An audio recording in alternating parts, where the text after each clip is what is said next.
क्या मृत्यु के बाद भी मन जीवित रहता है? शरीर मिटता है, लेकिन क्या मन भी मिट जाता है, या फिर वह किसी सूक्ष्म लोक में भटकता है अपने अगले पड़ाव की तलाश में? तो सबसे पहले बात करते हैं कि आखिर मन है क्या। शास्त्रों में मन को आत्मा और शरीर के बीच की सूक्ष्म कड़ी माना गया है। मन ना तो पूरी तरह भौतिक है और ना ही पूरी तरह आध्यात्मिक।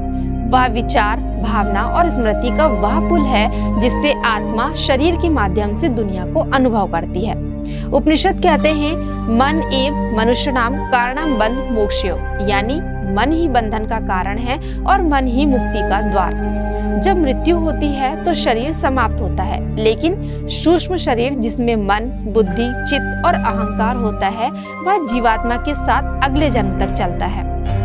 बृहद्रथ उपनिषद में बताया गया है कि मन मृत्यु के बाद भी जीव के साथ चलता है, यानी मन की स्मृतियां, वासनाएं, इच्छाएं सब अगले जन्म तक सुरक्षित रहती हैं। योग और पुनर्जन्म का रहस्य पतंजलि योग सूत्र में कहा गया है, स्मृति संस्कार चयम कारणम पुनर्जन्म, यानी मन में जो संस्कार है वही अगले जन्म की भी नींव रखते हैं। भगवत गीता में श्री कृष्ण अर्जुन से कहते हैं, अंत काले चा मामेव स्मृत मुक्त्या कलेवरम, यानी मृत्यु के समय जो मन जिस भाव में होता है, अगला जन्म उसी के अनुसार होता है। इसका मतलब मन मरता नहीं, वो केवल यात्रा करता है।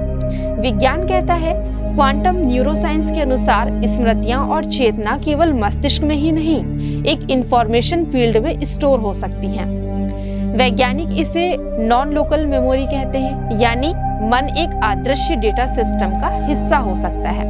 शास्त्र कहते हैं कि जिस मन में गहरी वासना, क्रोध या अपूर्ण इच्छाएं होती हैं, वह मृत्यु के बाद भी मुक्त नहीं हो पाता। तभी उसे प्रेत योनि, पिशाच योनि या भूमि में भटकती चेतना के रूप में अनुभव किया जाता है। मन अमर नहीं पर निरंतर है। तो क्या मृत्यु के बाद भी मन जीवित रहता है? हाँ, मन शरीर के साथ नहीं मरता, वह स्मृति, वासना और चेतना के रूप में अगले जन्म तक साथ चलता है। यह वही मन है जो कर्मों की गठरी बांधे रहता है और जब तक वह मुक्त नहीं होता, चक्र चलता रहता है। तो दोस्तों, मुक्ति तभी है जब मन अतंता शांत हो जाए और आत्मा ब्रह्मा में विलीन हो जाए। तो दोस्तों, कैसी लगी आपको आज की जानकारी? अगर पसंद आई हो तो हमें कमेंट करके कमेंट सेक्शन में जरूर बताइएगा। मिलते हैं अपने नेक्स्ट एपिसोड में ऐसे ही कुछ रोचक व आध्यात्मिक विषय के साथ। तब तक के लिए मैं आप सभी से आज्ञा चाहती हूँ। धन्यवाद।